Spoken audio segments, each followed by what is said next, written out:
안녕하세요. 에버센과 박영호 원장입니다. 이번 시간에는 개에 물렸을 때 우리가 어떻게 처치하고 어떻게 해야지만 흉터 없이 잘 나을 수 있는가에 대해서 알아보도록 하겠습니다. 우리가 손상의 정도와 개가 예방접종을 잘 맞았는지 안 맞았는지 모르기 때문에 우선은 병원에 오셔서 이런 것들을 생각하셔서 예방적인 접종도 하셔야 되기 때문에 병원에 각종 내원하시는 게 좋습니다. 물렸는데 피가 별로 안 난다 그러면 깨끗한 물에 씻고 그다음에 깨끗한 천으로 감싼 다음에 병원을 방문하시고 피가 생각보다 많이 나는 것 같다 그러면 깨끗한 퍼즈로 충분히 감아서 꼭 누르시고 그리고 병원에 방문하시는 것이 좋습니다. 그렇게 경미하지 않으시면 어느 병원 가도 크게 상관이 없습니다. 근데 이제 이런 경우 얼굴에 이제 물리시는 경우 성형외과 가시는 게 좋습니다. 왜냐하면 흉터가 적게 남으시는 게 좋고 아무래도 성형외과적으로 봉합하시고 처치하시는 게 좋고요. 몸에 이제 뭐 교상이 생겼다 이런 경우 외과에 가시는 게 더 좋을 것 같고요. 얼굴에 생겼다 그러면 성형외과 가시는 게 더 좋지 않을까 이런 생각을 하고 있습니다. 요즘은 봉합하셔서 자기 집 개나 키운 환경이 잘 확인되는 개는 바로 봉합하셔도 크게 문제 생기지 않습니다. 그리고 저는 바로 봉합하는 걸 좋아하고요. 왜냐하면 이 시간이 지나면 살이 정상적인 것보다 엉겨붙기도 하고 다른 데 가서 붙어서 이게 남길 때 다시 뜯어야 되거든요. 이런 경우가 있기 때문에 바로 봉합하시는 것이 더 좋다고 생각합니다. 상처의 상태를 보고 지켜보면서 봉합을 하시는 게 좋을 때도 있습니다.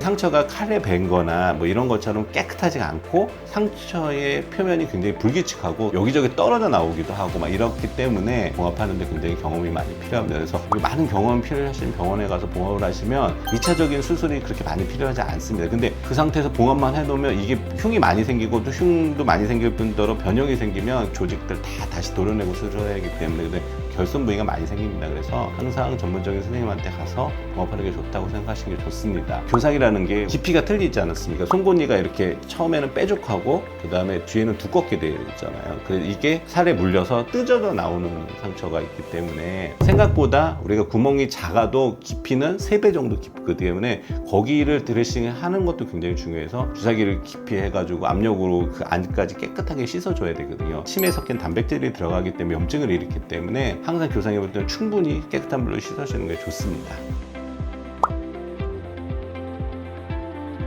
아 이쁘다.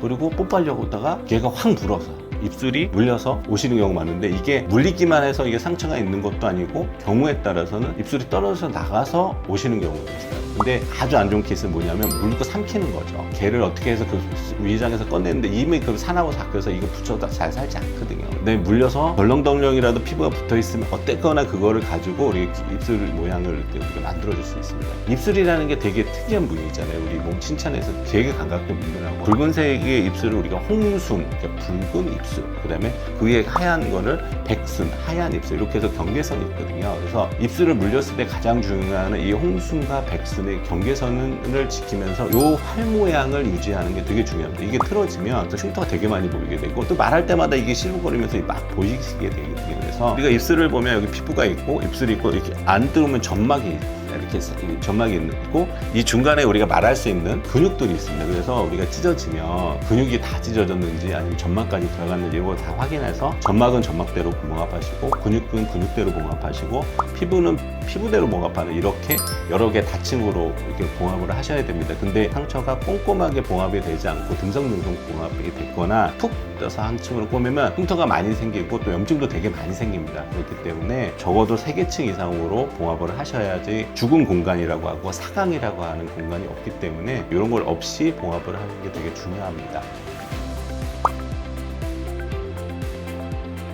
입술이 이렇게 찢어져서 온 케이스인데 이런 경우에는 아래 입술선을 잘 맞춰주고 근육을 봉합하고 시간이 지나면 별로 티 안 나게 이렇게 봉합을 해서 완치될 수 있습니다. 다음 케이스는 위 입술인데요. 위 입술이 아래 입술보다 더 정교하게 꼬매기 때문에 하얀 입술과 빨간색 경계선을 거기부터 봉합을 해놓고 그 다음에 안에 있는 근육들을 봉합하고 그런 것을 맞추면서 전체적으로 봉합을 하게 됩니다. 그래야지 우리가 입술이 틀어지는 걸 방지할 수 있습니다. 그래서 활 모양을 유지한다는 것을 보여주고 있는 케이스입니다. 다음은 이제 심하게 물려서 살점이 떨어져 나온 케이스입니다. 다행히도 다 떨어지는 않고 일부는 붙어 있어서 일부 붙은 데는 그대로 두고 모자이크처럼 잘 맞춰가지고 그대로 봉합을 하셔서 시간이 지나면 흉이 좀 이렇게 당기는 방향에 따라서 입술이 약간씩 틀어지는 거는 2차적으로 1년 이상 지난 다음에 수술을 하셔서 교정을 조금씩 하셔야 됩니다. 그건 어쩔 수 없이 그렇게 되는 경우가 있거든요. 왜냐, 그리고 개한테 물리는 흉터는 이 상처가 안쪽으로 이렇게 파여서 찢어지는 걸 또 의미하기 때문에 이런 경우는 우리가 베벨링이라고 해서 흉터가 이렇게 불룩 튀어나오는 현상들이 그 상처에서 나오기 때문에 이런 경우에도 상처를 다 봉합하고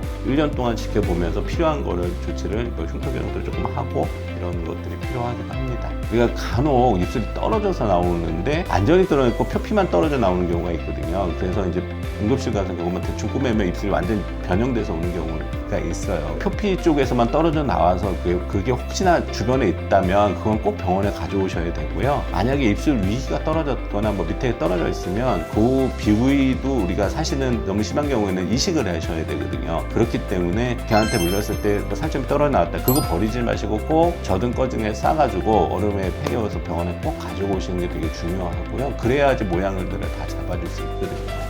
그거에 유의하셨으면 좋겠습니다.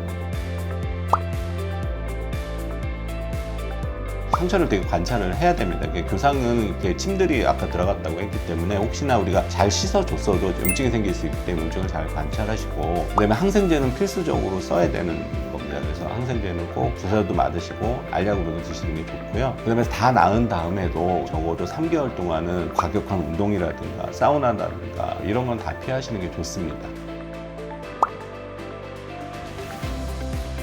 결론적으로 세 가지가 중요한데, 물린 개가 어떤 개인지 파악해라. 두 번째, 떨어진 조각이 있으면 꼭 가지고 와라. 세 번째, 덜렁거리라도 절대로 잡아뜯지 마라.